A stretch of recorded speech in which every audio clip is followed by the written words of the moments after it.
स्वागत है यीशु मसीह की प्रेजेंस में। आप सेम वापिस नहीं जा रहे।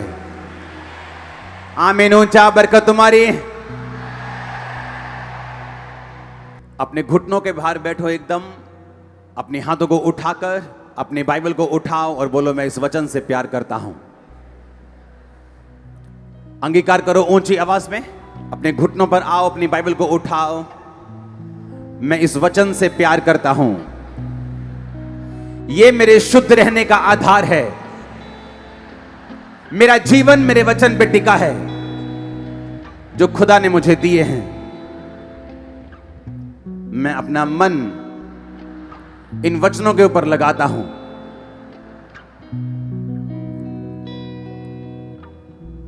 अपने होठों को खोलो और खुदावंद को बताओ कि परमेश्वर तेरे वचन मेरे लिए कीमती हैं। मैं इन्हें सुनूंगा, संभाल के रखूंगा और फल लेके आऊंगा। अंगीकार करो ऊंची आवाज में।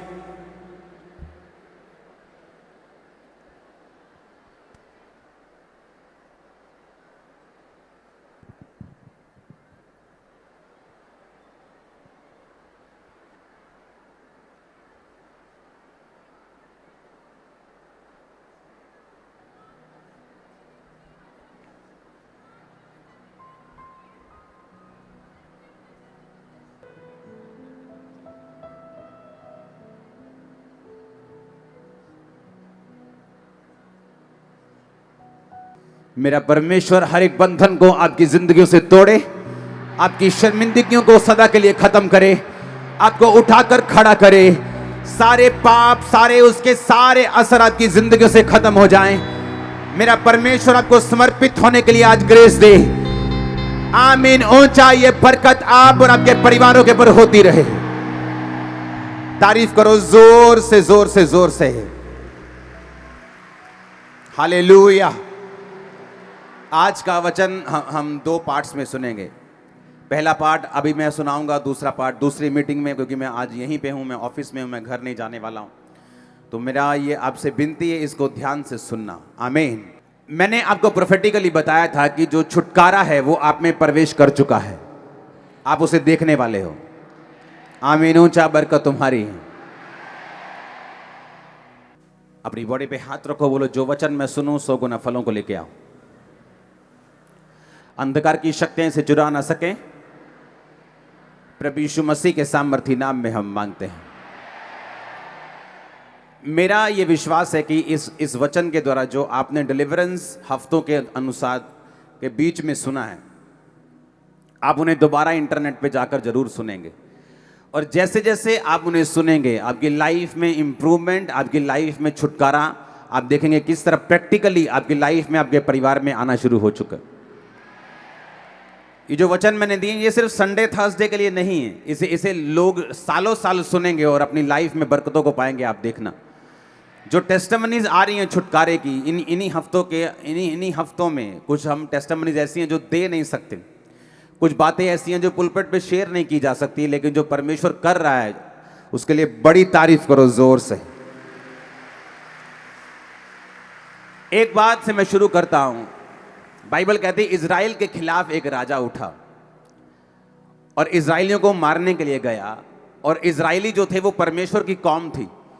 और बाइबल कहती जैसे ही इजराइल के सामने वो लड़ने के लिए गया, वो हारने लग गया। और जब वो हारने लग गया, उस राजा ने क्या किया, अपना बड़ा बेटा लिया और कुर्बान कर दिया अपने देवता के सामने।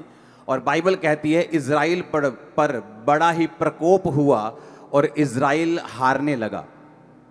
मुझे ये बात कभी समझ नहीं आई कि ऐसा कैसे हो सकता है कि एक शैतानी व्यक्ति, शैतान को, क्योंकि जो शैतान था वो इंसान की बलि लेता है, और कोई धरती पर इंसान की बलि नहीं लेता।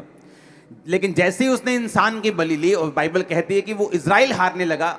क्यों इजराइल हारने लगा? अगर परमेश्वर इजराइल के साथ था तो शैतान का काम सफल कैसे हो सकता है? उसमें परमेश्वर हमें एक सीखने के लिए चीज बोल रहे हैं।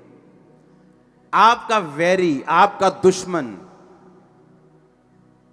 आपसे ज्यादा समर्पित अगर होकर चले, परमेश्वर के सामने उन्होंने एक भी कुर्बानी नहीं दी, लेकिन उनका जो वैरी था वो अपने बेटे की कुर्बानी दे गया। परमेश्वर इस बात से गुस्सा था इज़राइल के ऊपर से कि तुम्हारे दुश्मन को कुर्बानी का बोने का अर्थ मालूम है, लेकिन जो मेरी प्रजा है इनको कुर्बानी का बोने का अर्थ मालूम नहीं है अभी तक।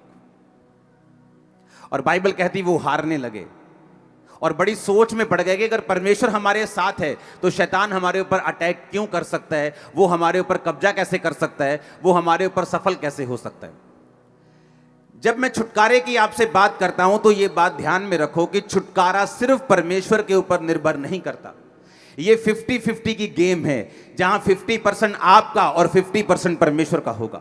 इसलिए बाइबल कहती, परमेश्वर ने कहा तुम परमेश्वर के यीशु मसीह के सहकर्मी हो, तुम्हें नौकर नहीं बोला गया। उसने कहा तुम प्रभु यीशु मसीह के सहकर्मी हो, तुम उसके साथ मिलकर कार्य करते हो।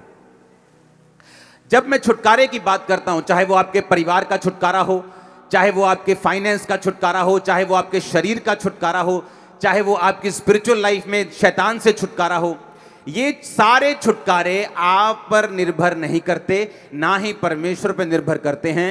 ये आप और परमेश्वर दोनों पर निर्भर करते हैं। कितने मेरी बात को समझ रहे हैं? इसलिए जब हम वचन में चलते हैं हमें मालूम होता है कि परमेश्वर आपको छुटकारा देना चाहता है, लेकिन मुझे परमेश्वर के वचन की शिक्षा को लेना होगा, मुझे छुटकारे की शिक्षा को लेना होगा, मुझे परमेश्वर को और शैतान की चीज़ों को समझना होगा, और उस रीति के साथ वो छुटकारा जो मैं अपने परिवार का चाहता हूँ, अपने फाइनेंस का चाहता हूँ, अपनी ज़िंदगी का चाहता हूँ, मेरी ज़िंदगी में एंटर कर सकेगा। क्योंकि होता क्या है, जब विश्वासी परमेश्वर में आता है वो सारी चीज़ें परमेश्वर पर छोड़कर परमेश्वर की ओर देखता रहता है। और बाइबल कहती, परमेश्वर ने कहा मैंने तुम्हें सांपों और बिच्छुओं को रौंदने का और शत्रु की सारी सामर्थ्य पर अधिकार दिया है, किसी भी वस्तु से तुम्हें कुछ भी हानि नहीं होगी।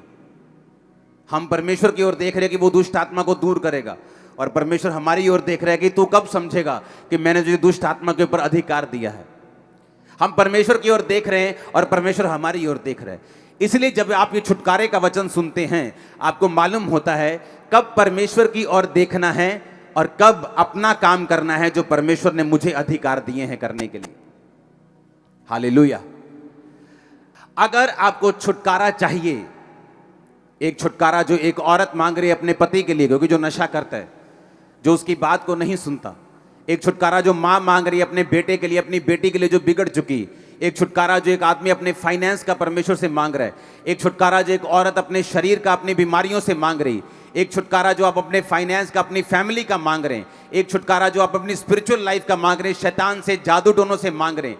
ये सारे छुटकारे निर्भर करते हैं। पहला पॉइंट जो आज के वचन का है, उत्पत्ति 26 उसकी 24 आयत, दानियेल 2 उसकी 18 से 19 आयत, भजन संहिता 17 उसकी 3 आयत, प्रेरितों के काम 18 उसकी 9 आयत।